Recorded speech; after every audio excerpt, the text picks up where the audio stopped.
बंगालमधील बर्दवानमध्ये भीषण अपघात झालेला आहे। 10 जणांचा मृत्यू झालाय तर 35 जण हे जखमी झालेत। गंगासागरहून यात्रेकरूंना घेऊन परतत होती ही बस आणि या बसचा अपघात झालाय। बंगालमधील पूर्व बर्दवान येथील नालाफेरी घाटावर यात्रेकरूंनी भरलेली बस एका उभ्या असलेल्या ट्रकला धडकली। या अपघातामध्ये 10 जणांचा दुर्दैवी मृत्यू झालाय।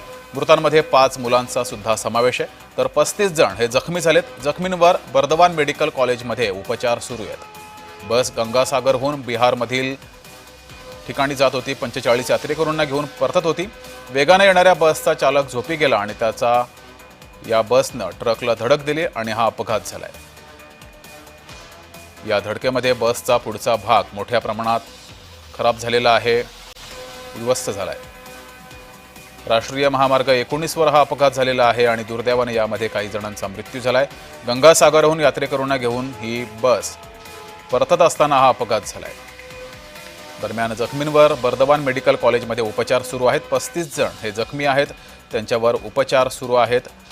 मेडिकल कॉलेजमध्ये उपचार सुरू आहेत तर यामध्ये 5 मुलांचा समावेश आहे, त्यांचा मृत्यू झाला। एकूण 10 जण हे मृत्युमुखी पडलेले आहेत, त्यामध्ये 5 मुलांचा समावेश आहे।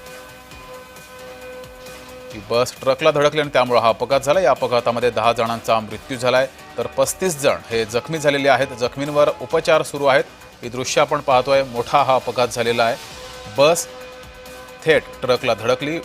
ही बस वेगामध्ये होती आणि त्यातच ड्रायव्हरला डुलकी लागली अशी माहिती समोर येते आहे। त्यामुळे वेगामध्ये असलेली ही बस ट्रकला धडकली आणि या अपघातामध्ये 10 जणांचा मृत्यू झालाय।